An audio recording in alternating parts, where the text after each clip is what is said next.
self-care is not selfish.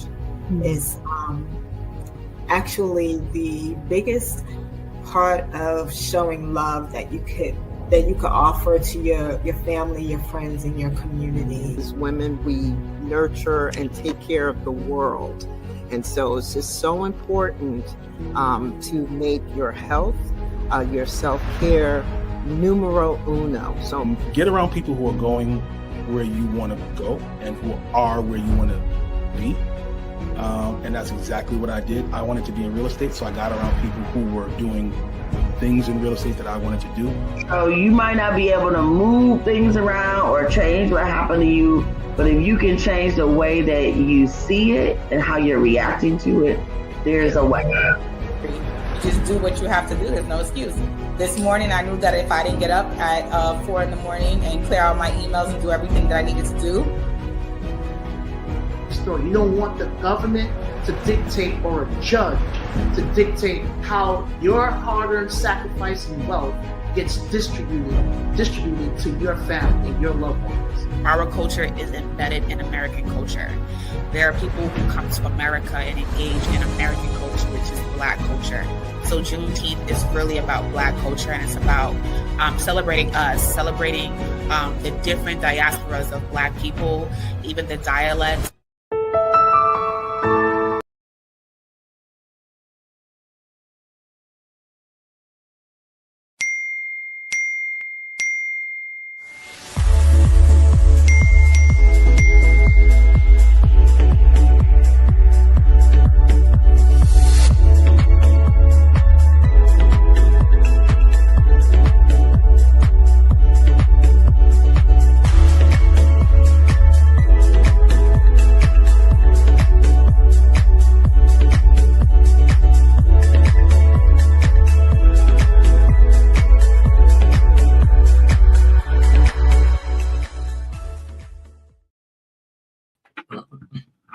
Hello, everyone. Happy Thursday.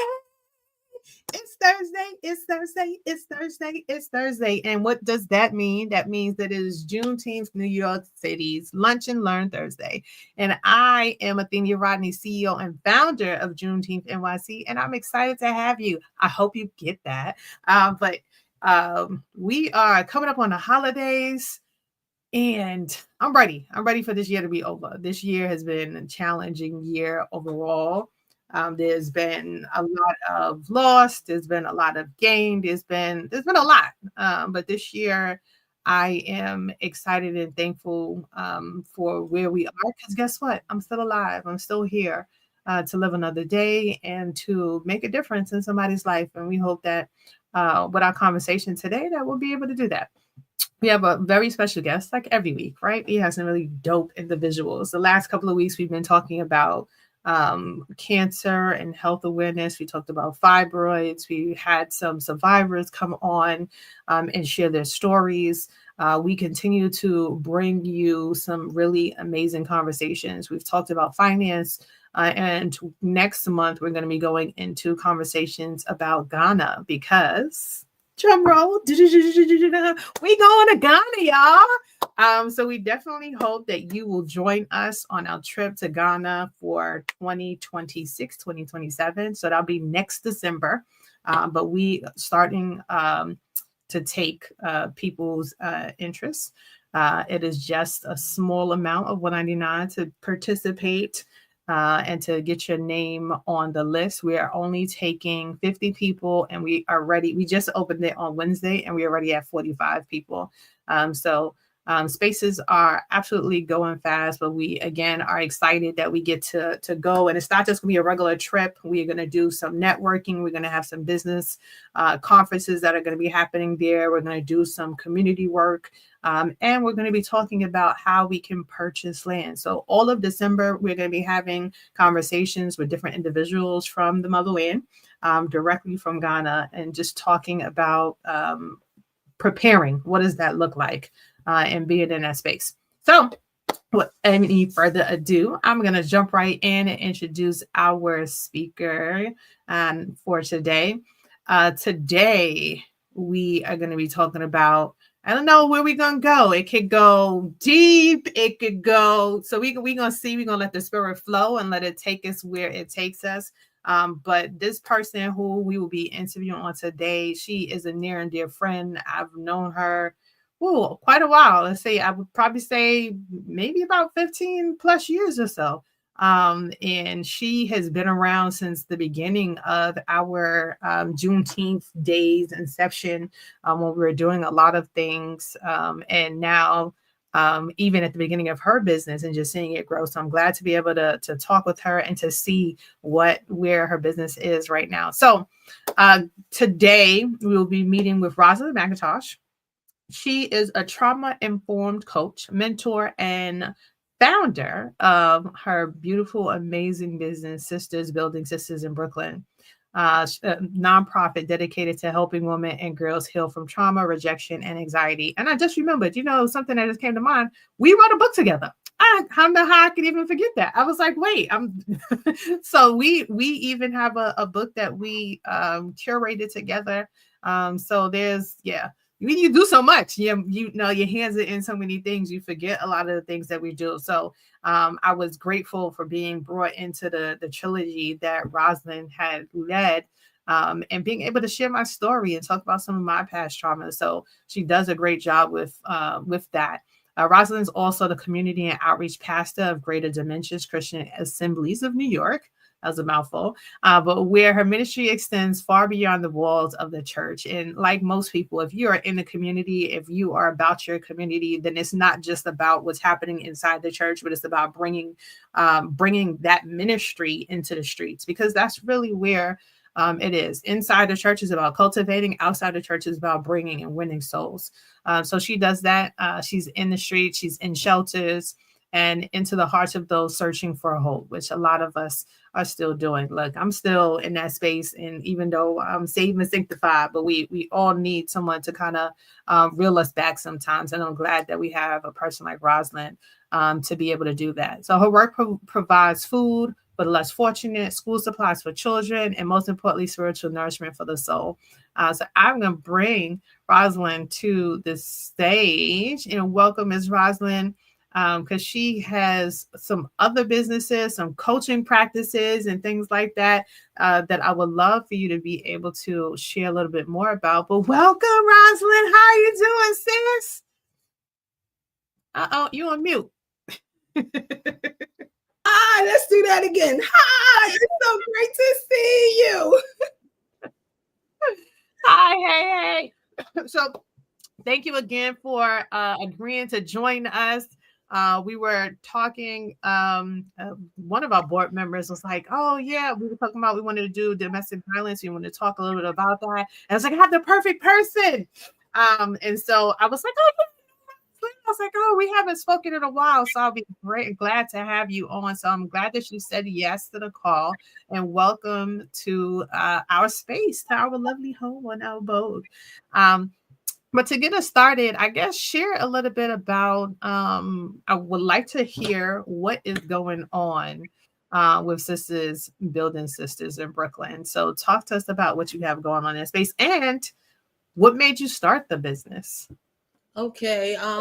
So hi, I'm Rosalyn Mcintosh. I'm the founder of Building Sisters in Brooklyn in New York City. And what are we doing now? So we just finished I believe it's our 9th walk, but I have to double check. We just finished on October the 18th, our walk to stop domestic violence, where we walk around a 20-block radius or 25-block radius, just really informing the community and letting them know that what domestic violence is, and what it looks like, what it may feel like to some people, just the whole experience of it, and how to get help and how to get support, and know that help and support is out there in so many different ways. And at the end of the walk, we do a program, we have a presentation,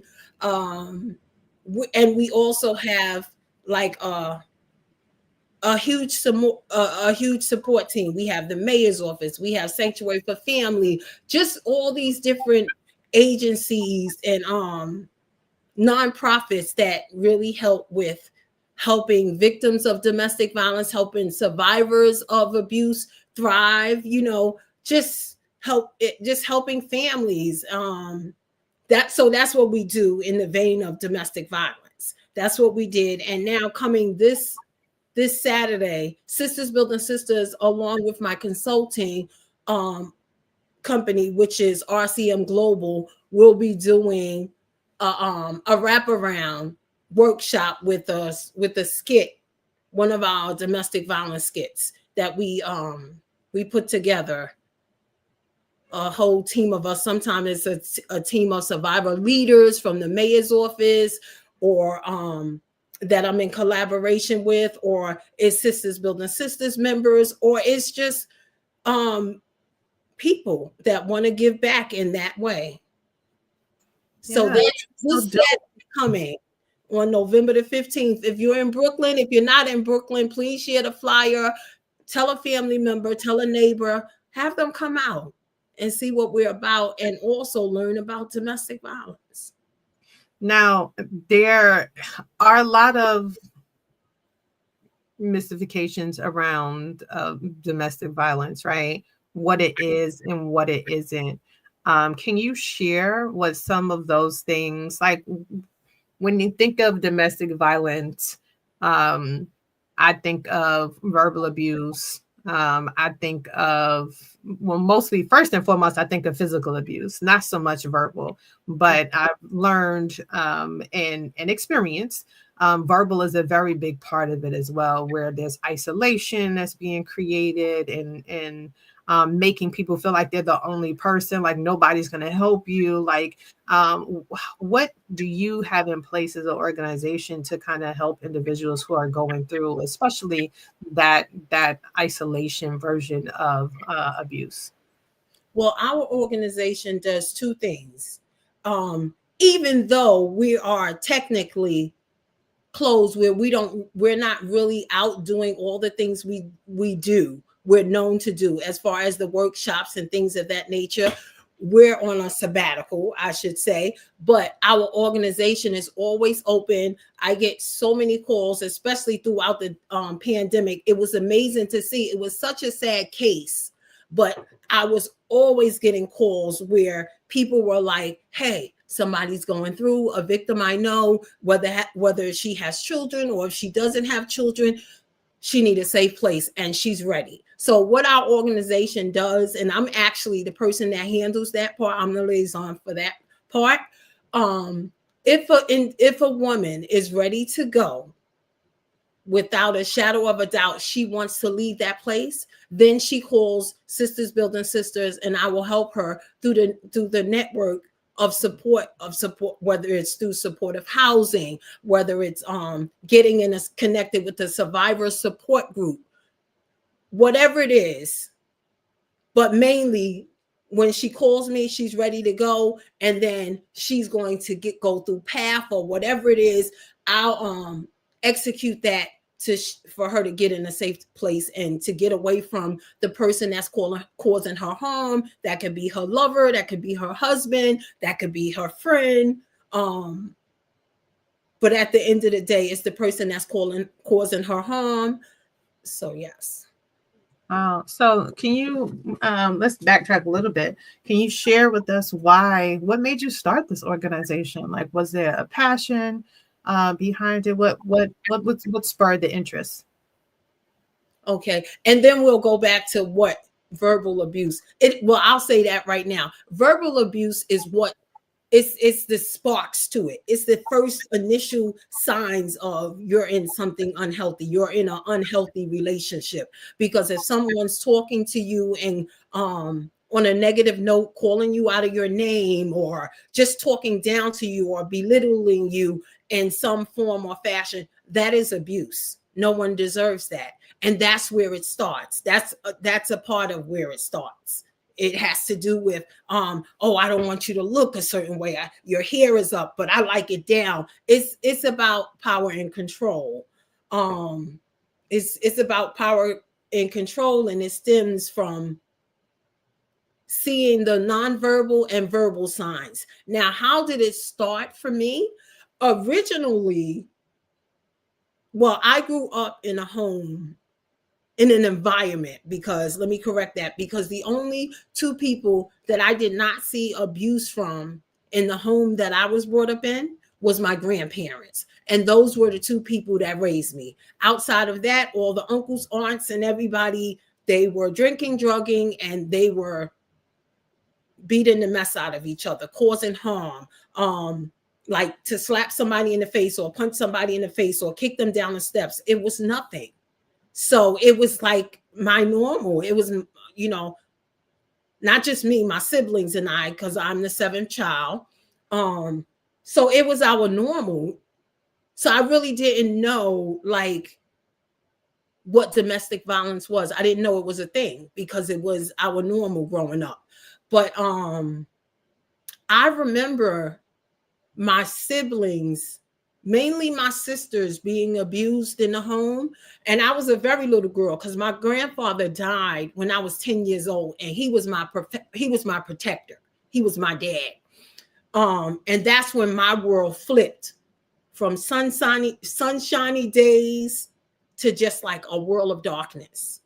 I went from being an A student in school. I had just got accepted in the performing arts school in the gifted program, where I was to go on Mondays and Wednesdays. I went one day and I did some little drama dance and some African dancing, and I went to to paint. And I remember them saying, "Oh, you know, this is a canvas and this is oil paint and all of this." And I went one time, and when I came home, my grandfather had passed, and then that's when everything changed. I remember my sister met me at the corner of the block, and this may be too deep. Is this too deep? No, bring it on. Come on. Okay, so I remember I was 10 years old and I was happy and excited. I was like, I'm gonna tell everybody how my day went. And my sister, the one that is 5 years older than me, which is my baby sister, even though I'm the baby, she ran to me, and I remember her saying, "When you get in the house, be quiet and don't say nothing. Just shut up. Just be quiet." So I was like, okay, all right. And when I got in the house, you know, I thought she was just being my big sister, bullying me or whatever, bossing me around, not bullying me, bossing me around. And when I got in the house, I said, well, I'm going to listen to what she said. So I said, okay, I went and I put my book bag down, I washed my hands, and I went to the refrigerator. And lo and behold, when I went to open the refrigerator, because we had two refrigerators because it was, you know, 7 children in the house, the refrigerators were padlocked. I was like, what?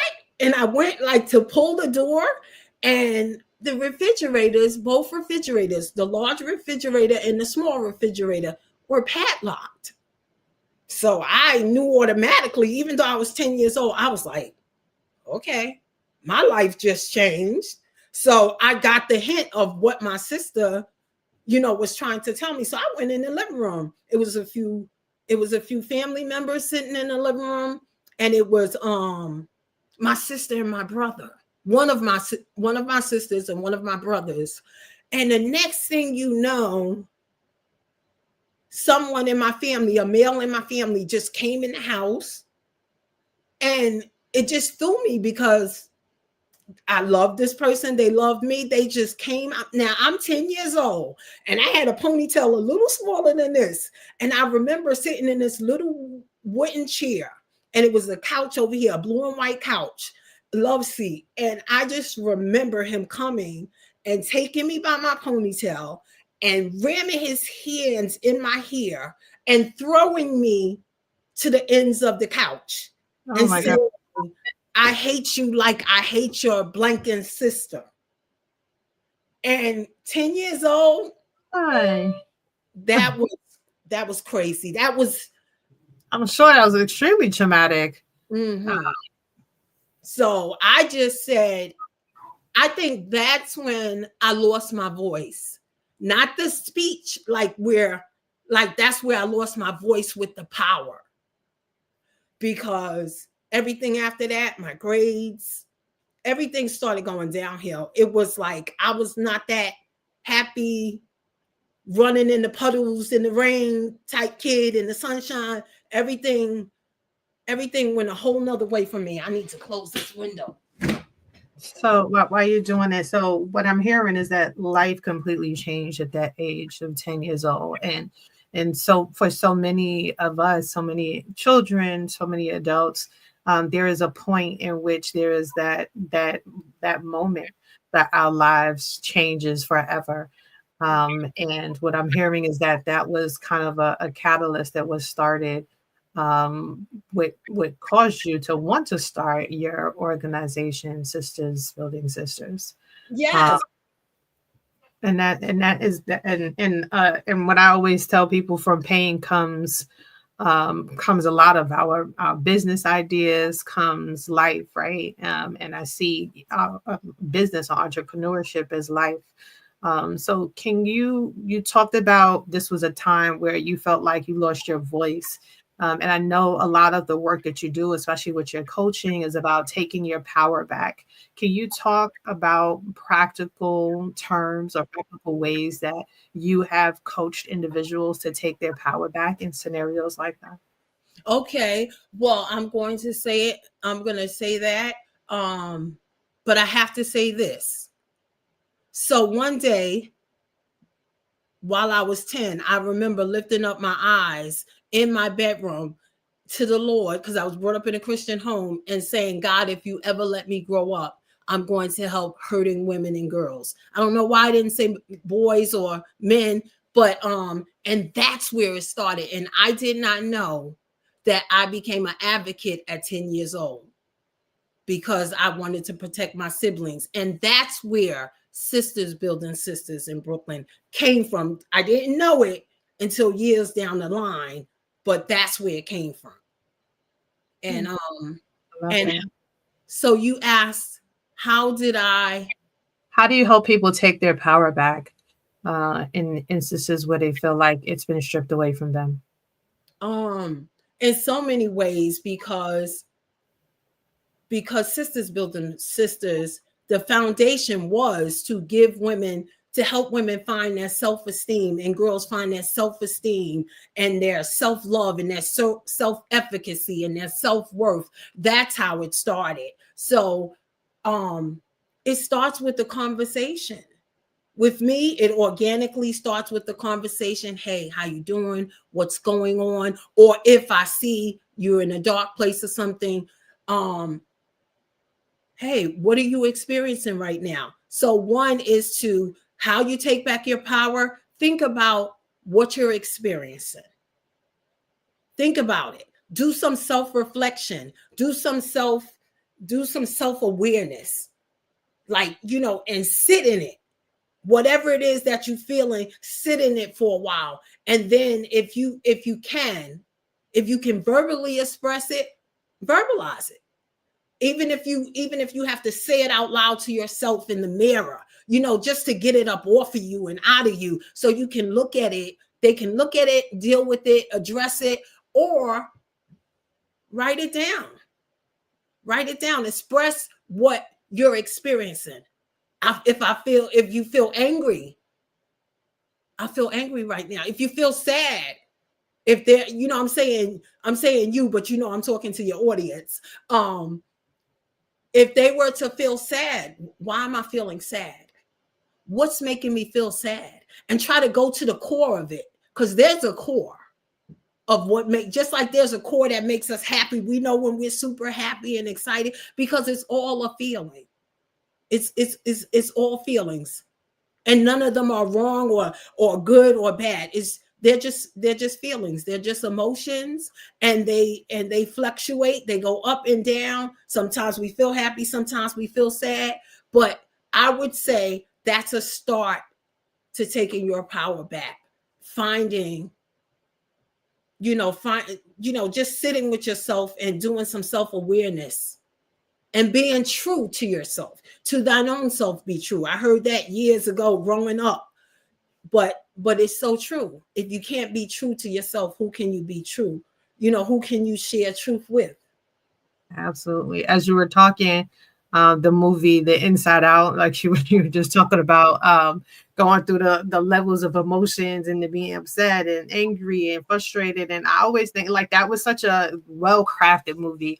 I watch it often. There's always an opportunity to be able to share, especially with my little ones, like what emotion they're feeling. Because one of the things that I find is that our children, we start as children and we go up as adults not having the words to identify the emotions that we're feeling, and that's where it comes out in physical anger. That's where it comes out in verbalizing negativity or cursing and stuff like that. Because my husband always says, I don't have the words to articulate my pain. And it's like, yeah, we don't have the words on a regular basis to articulate the pain that we have. So it ends up coming out in these different ways. What have you, and I know you have a daughter, and I would love for you to be able to share, and I don't know if you have been able to utilize this with her or other children, but what are some ways that you've helped them to identify different levels of emotions when they're experiencing pain?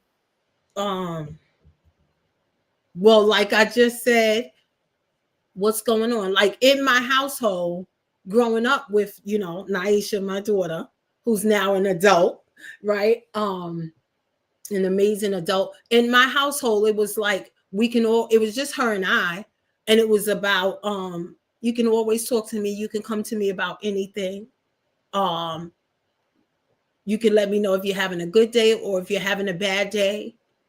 And there's nothing that my household is a believing household of Christ Jesus. So everything was on, there's nothing that we can't get through. And if we hear God got a purpose and a plan for us, so come on, share it, because I always was, I should say I learned how to be her best friend, her enemy. Yeah, her enemy at times, disciplining, because, mommy's disciplining me. Mommy's tapping that behind at times when I need it.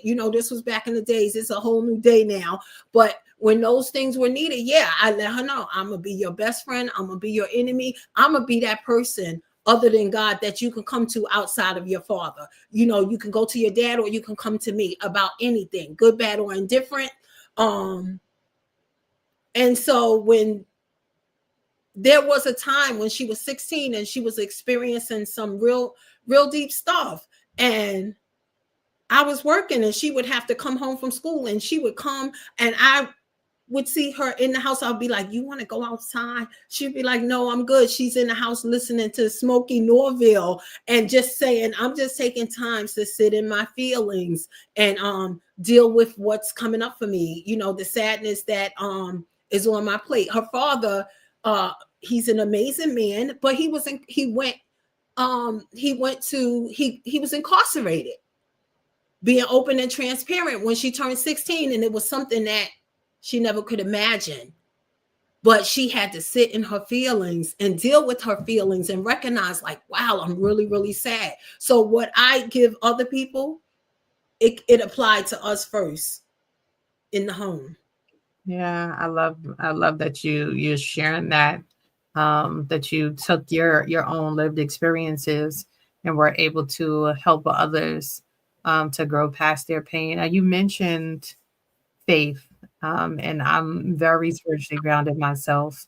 How can, in your opinion, how can faith and even scripture words, right? Because they say our strength is in the power of our tongue. How have you been able to use faith to guide someone through a traumatic experience? Well, how do I help people? Women, but also men too. How do I help people? Because I'm also a pastor. How do I help people? Community outreach pastor. How do I help people? First and foremost, spiritually, I ask them, what's their faith? And most of the people that come to me for help. Some are spiritual and some are not spiritual, but mainly if they want my services, they know they will get scripture with it. It's just who I am. I'm just wired that way. Whether I say I'm coming from John 16, which I don't do that, but I just share the scripture. Like I'll let them know. So many say, "Oh wow, I love that what you say. The iron sharpens the iron." I'm with that. That's scripture. And it's real, and it does. Iron sharpens the iron. So how do I help people with scriptures?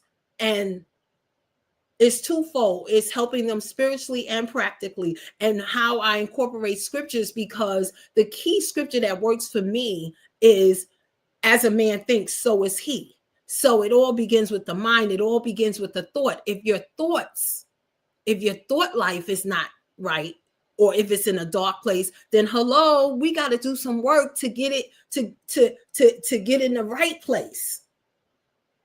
To get in that place where you're in proper alignment, where you can function and you can flow and you can come from a low place to a high place. But it all begins with the thought.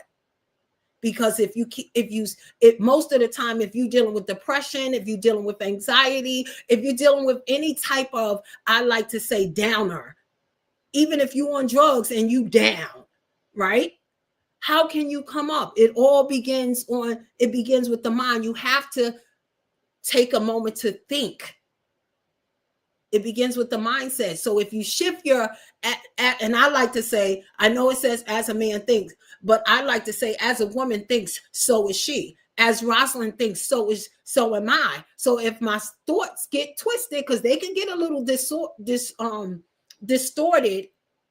Why? Because we were fed so many years. Yes, I know everybody says, oh, I came from this perfect world where no one said anything bad to me and everything was, gravy. Well, it's not like that for many people, right? And for most people, if they tell the truth and shame the flesh, right?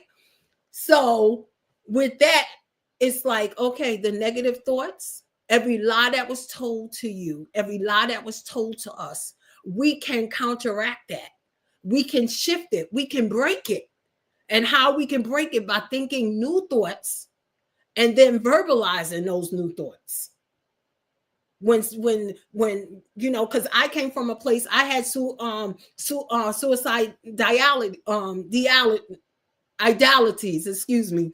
Right. I had that, when my grandfather passed, and that stayed with me until I was 20 years old. So what counteracted that? When those thoughts came and said, take those pills, or go jump in front of the jump off, from in front of the 3 train when it's getting ready to come, all of those different things, get a knife and stab yourself in the night. Nobody won't know. All of these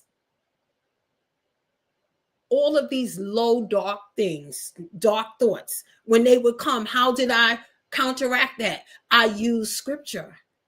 I use scripture. God has a great plan for my life. God says I'm beautifully and wonderfully made, right?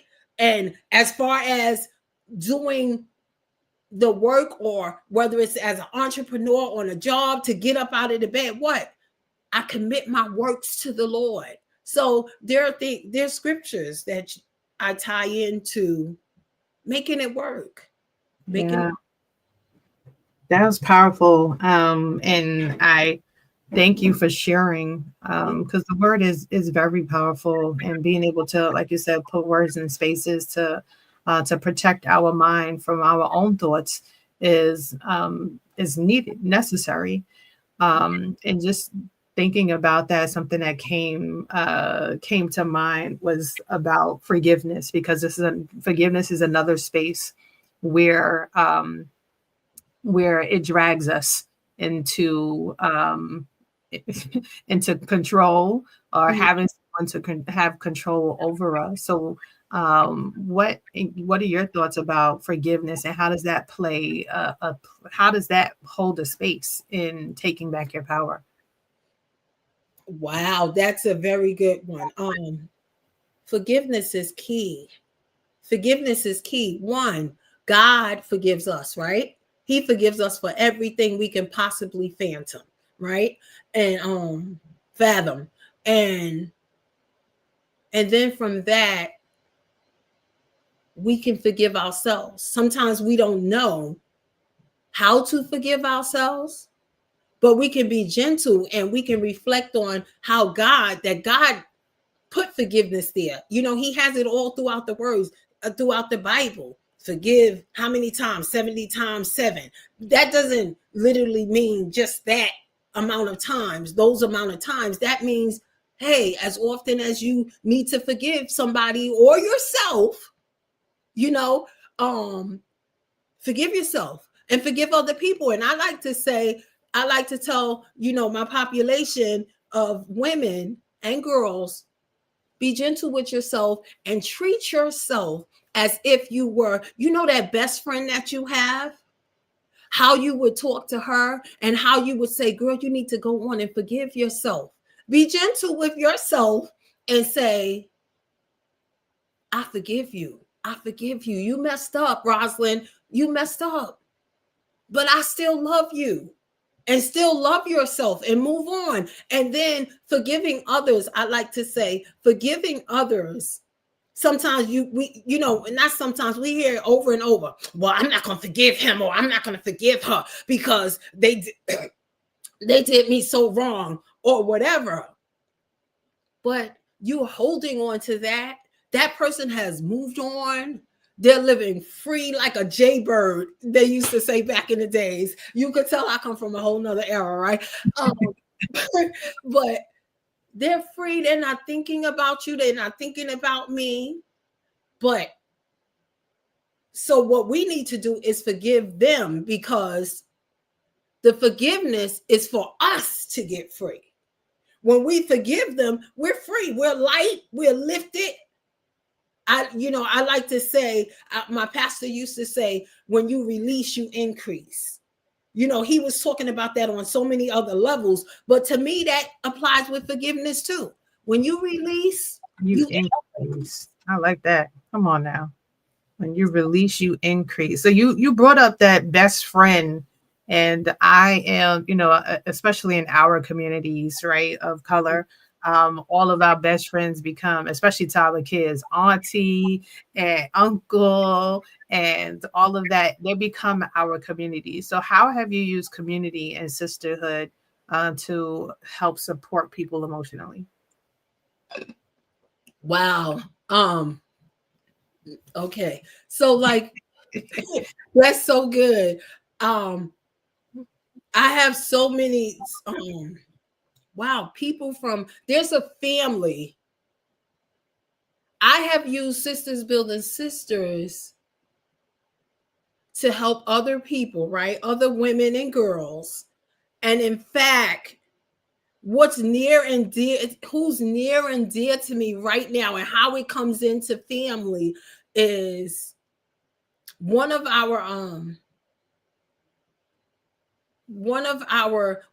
of our mentees. One is 20 now, and the oldest one is 20, and the youngest one is 16. The oldest one came to us to our self-love workshop, our first self-love workshop in the community, and she was 9 years old. And our mentorship program is from 9 on up to 19. That's what it was at the time, 9 to 19. And so the little one couldn't get in because she was 5 years old. But the mother asked if she could sit in. She was like, can we just stay? Sure. It was girls from the ages of 9 on up to, believe it or not, there was women in their 70s in that self-love workshop. It was just a community of women and girls. And I remember the workshop was over and we had another event a few days later, and the mother came and she said, I know you all don't do it. I know you don't do it, but could you please let my baby girl, I know she's only 5 years old and your organization starts with the girls from 9 on up. Can you please make an exception and let my baby girl come there too? So we had a meeting and we said, yes, today, that 5-year-old is 16 and you'll see her at the front of our banner, our march walking. You'll see her on a mic sharing her poems about domestic violence. And I'm saying that, but if you listen to her, you will hear she's like Auntie Roz. Her older sister is at City Tech, and I go to City Tech. And she's coming down the hall and she's like, Auntie Rosalyn, wait a minute, that's my auntie. Let me go see my auntie. Let me give my auntie a hug. So you talk about community and helping women and girls heal and family. It's just amazing. The mother and the father joined the organization, and they with us at the front line, in the background. They with us preparing food, flipping tables, whatever. So and they come to my home. I'm like, oh, but y'all aunties. They're like, no, you're auntie. Train them up. That's what they say, right? Train them up. I love that. Bringing in the young people. I mean, I agree. Definitely having conversations now about starting businesses and when is the best time to introduce that to our children. And people are like, oh, in middle school. I'm like, no, I think second, third grade is like the best time, because once we get it instilled in them, it will be something that they will forever strive to continue to emulate and to grow as they are getting older. And so since we talk a lot about entrepreneurship in this space, I wanted to bring that to the table as well, because it is a form. Entrepreneurship is creativity, right? It is a means of being able to share what our innate purpose is to others, and to be able to either make a profit or to form some form of a business to help others. So how have you tied that into healing for yourself? Okay. So also I want to say about the entrepreneur, because they shadow and they watch and they participate. So that young girl that was 5 years old, she will be in the skit with me, and she will be getting paid. So to those that come to see the skit, the domestic violence skit with Sisters with Purpose, you will see her, the youngest mentee sisters building sisters in Brooklyn. And as far as the entrepreneur part, okay, so I'm an author, as you know, because we're co-authors. Even doing exercises, creating content around the book, right? And it's my content, it's the work that I do that help women heal. So they come to my workshops, they join my groups, they experience it, and they pay a fee. Because if you really want something, at certain points you will pay for it if it requires a payment.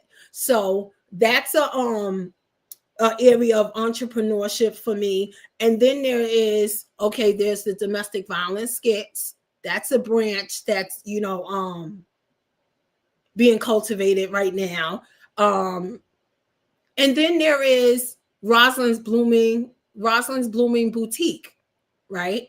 And what that is I thought about it. I was like, I looked at my journey, and I remember the places of brokenness and what it took, what was all a part of my healing journey. So a part of my healing journey was accessories, was fabulous earrings and cute earrings and, fabulous necklaces and rings or whatever. And, I felt good. No, the earrings didn't make me beautiful, because I am beautiful, right? God made me beautiful. That's right. I said, my grandmother taught me how to accessorize. And I was like, oh, these things make me feel good. It makes me feel good when I spray my little perfume on and things of that nature. So I said, I'm going to never picked up yarn before, but I was like, I'm going to make some earrings. And I'm going to see how I can create some earrings and tie them into the work that I do and sell them. So that's what that's where Rosalyn's Blooming Boutique came from. And I vend, and the young lady Madison, I often take her with me when she has a free schedule, and she want to make some extra money.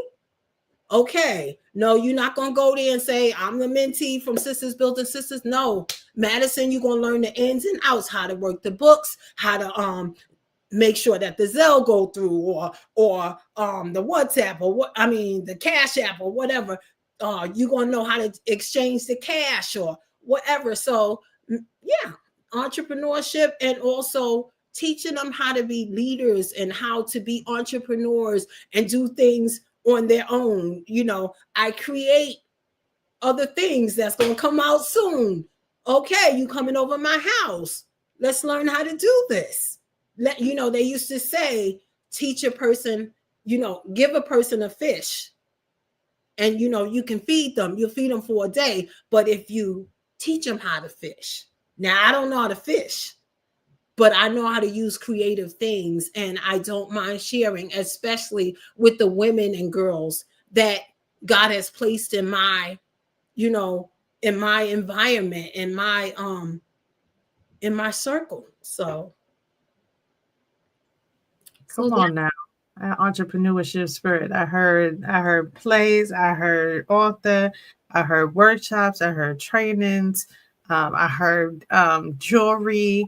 And as you were saying that, I was like, yeah, it accentuates. Like, I love putting earrings on or something that makes a bold statement, and getting people to start conversation because of it. Like, I like conversation starters.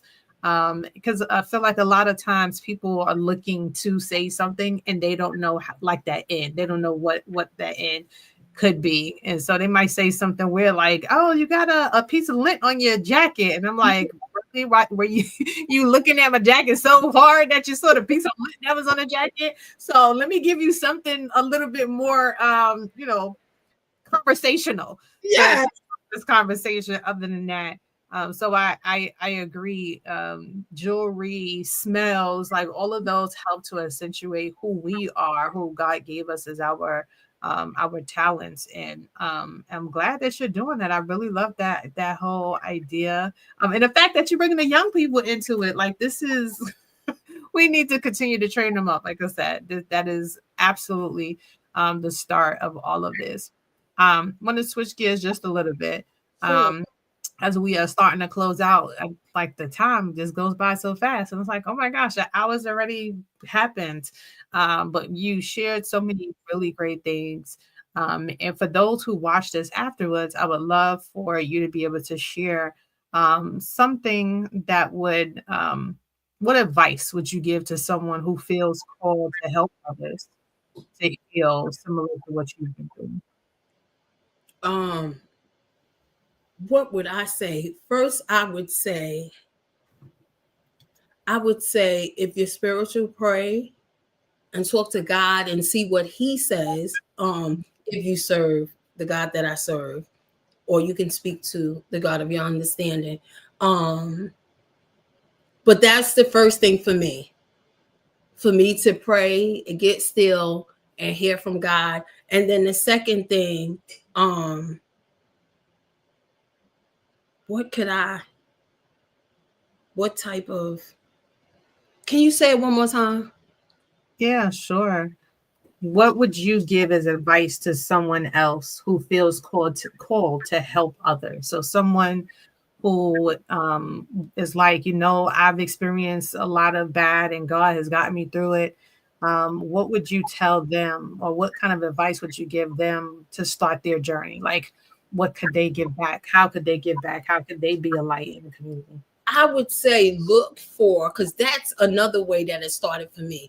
I would say look for your local community boards, look for nonprofits or for-profits where you can volunteer your services to give back. And then because that also gives you an idea, because you'll start connecting to what you're supposed to be doing.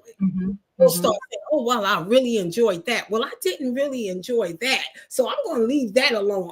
Or and you'll even feel like, oh, those other people, it's just not for me. Oh, but these people, I work so well over here with these people. It just seemed like I fit. You found your niche. You found your community. So, and then in that, you're able to let your guard down, and you're able to, you'll find yourself, I don't care if it's sweeping the floor, you'll get ideas and thoughts about things that you're supposed to be doing. So I would say get involved wherever you're at, whether it's in the city, in the country, wherever, it doesn't matter. Get involved with the community, and be watchful and be mindful of what you connect to, what you gravitate to the most. And then I'll say focus on that.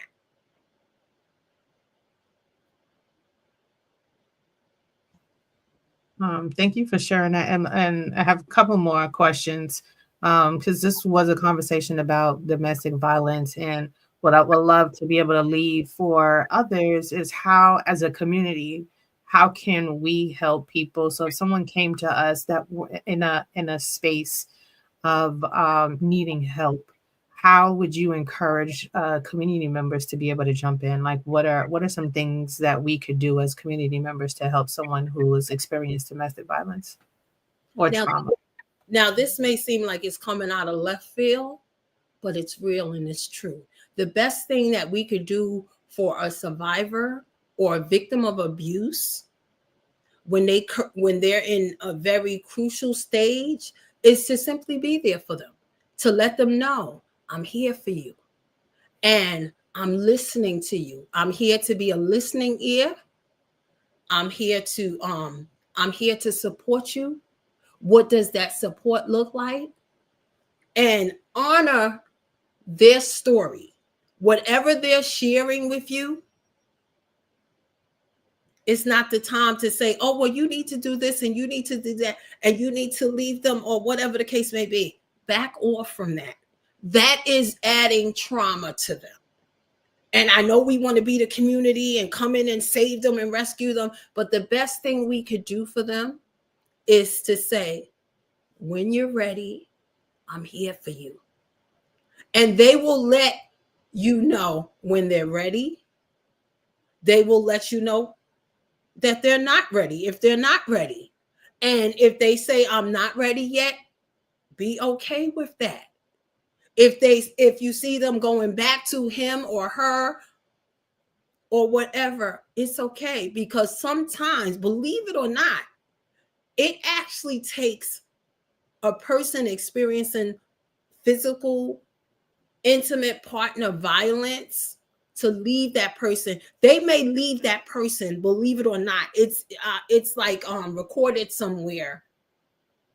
It may take them 7 times before they say, okay, that's it. I've had enough. But you just let them know that you're there for them.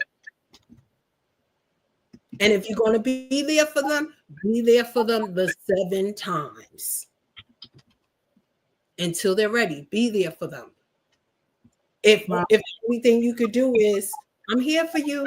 If you need somewhere to put a little bag with your clothes or, your identification or something, I got you. And just leave it. And that's my advice. Thank you. Thank you for sharing that. Those are all very helpful. Just even knowing that it's like, because people are like, I told them like 5 times and they still keep going back and still doing the same thing. And like you said, okay, maybe 7 to 10 times. So it's like, okay, tell them 5 more until they get it. And it's like as a learning pattern, we have to get in the understanding too that how many times did you have to tell your child growing up, like, not to do something, make up your bed, clean a room, pick up the garbage, like all of those things? It was more than just once. So why would you think that this something that's been a learned behaviors or a pattern that they've experienced and layers of it, that one time is going to be enough for them to take that and run with it? So I thank you very much for sharing your experiences and your thoughts on how to help people through it. And very last question before we close out is, It's the hardest question that I give everybody, like the excruciating, painful question. What does Juneteenth mean to you? Okay, what does Juneteenth mean to me? Juneteenth means to me love, Black power, peace, purpose, creativity, and most of all, freedom. Come on. That's what it means. I love that. Well, thank you for closing that out with that patience. I feel like patience, love. Like it was going to be a whole dancing song. I love that, and especially the freedom part. So thank you so much, Rosalyn. It was a pleasure having you joining us on today and being able to share a little bit of your story of why you got started with your business, how you are helping those in the community, who you're helping in the community, and what that continues to look like. We will drop. Do you have any information for people to get in contact with you that you would like to share? People can find me at Rosalyn Mcintosh on Facebook and DM me if they like, or they could find me on Instagram, Rosalyn Mcintosh, or Sisters Building Sisters at either place, Sisters Building Sisters on Facebook or Instagram. Or you can they can also follow me on Rosalyn's Blooming Stage. I'm also modeling, which ties into going from broken places to blooming.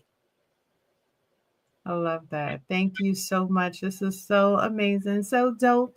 We love you. Thank you so much, Rosalyn, for sharing your story once again.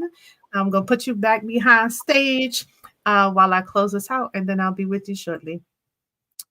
So another great session, y'all. I hope you all enjoyed that. This was a wonderful, powerful, restorative conversation today with Rosalyn Mcintosh of Sisters Building Sisters.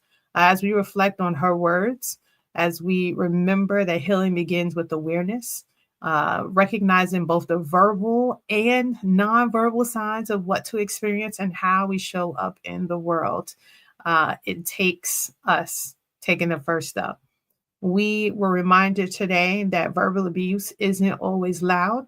It can sometimes be quiet. It can live in a tone. It can live in criticism. It can live in control. But at the end of the day, it's about power. Like it all comes down to power, y'all. Money, power, respect, right? And because of that, we talked about how to reclaim your power through understanding, self-reflection, truth-telling, and by just listening to each other, which God gave us 2 ears and 1 mouth, and we use more of the mouth than we do the ears. So just being able to be in a space where we are listening more and letting people just share their story. Rosalyn encouraged us to take a moment to sit with our emotions, which is very powerful, to name them, which is something that we don't do often because we don't have the words to do, and to release them, to let them go, write them down. Some people burn them. Some people throw them in the garbage, crumble them up, whatever it is that you need to do to release them. Let them go from your spirit. It's not something that you need to hold on to. When we do that, we're able to be free. And that is a powerful enactment within itself.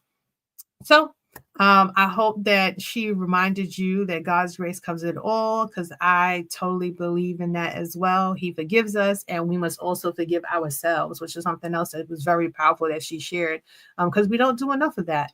And that's where a lot of us holding on to our past also comes into place.